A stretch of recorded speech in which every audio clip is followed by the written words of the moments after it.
ব্রাহ্মণবাড়িয়ার সরাইল উপজেলায় টর্চের আলোয় রাতের আধারে দুই গ্রামের মধ্যে রক্তক্ষয়ী সংঘর্ষের ঘটনায় ১৫ জনকে আটক করে ভ্রাম্যমাণ আদালতের মাধ্যমে কারাদণ্ড দেওয়া হয়েছে। শুক্রবার গভীর রাতে উপজেলার ছোট দেওয়ানপাড়া ও হাওলাপাড়া গ্রামের বাসিন্দাদের মধ্যে এই সংঘর্ষের ঘটনা ঘটে।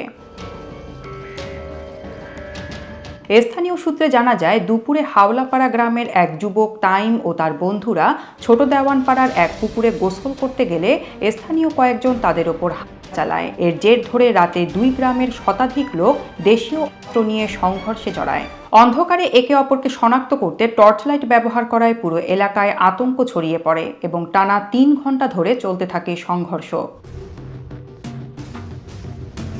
খবর পেয়ে পুলিশ ঘটনাস্থলে গিয়ে পরিস্থিতি নিয়ন্ত্রণে আনে ও সংঘর্ষে জড়িত সন্দেহে ১৫ জনকে আটক করে। পরে উপজেলা নির্বাহী কর্মকর্তা মোহাম্মদ মোশাররফ হোসাইনের নেতৃত্বে ভ্রাম্যমাণ আদালত আটক ব্যক্তিদের ৩ থেকে ৭ দিনের কারাদণ্ড দেন। ইউএনও মোশাররফ হোসাইন বলেন, আইন শৃঙ্খলা পরিস্থিতি এখন নিয়ন্ত্রণে আছে। যাতে এ ধরনের ঘটনা পুনরায় না ঘটে সেজন্য এলাকায় অতিরিক্ত পুলিশ মোতায়েন করা হয়েছে।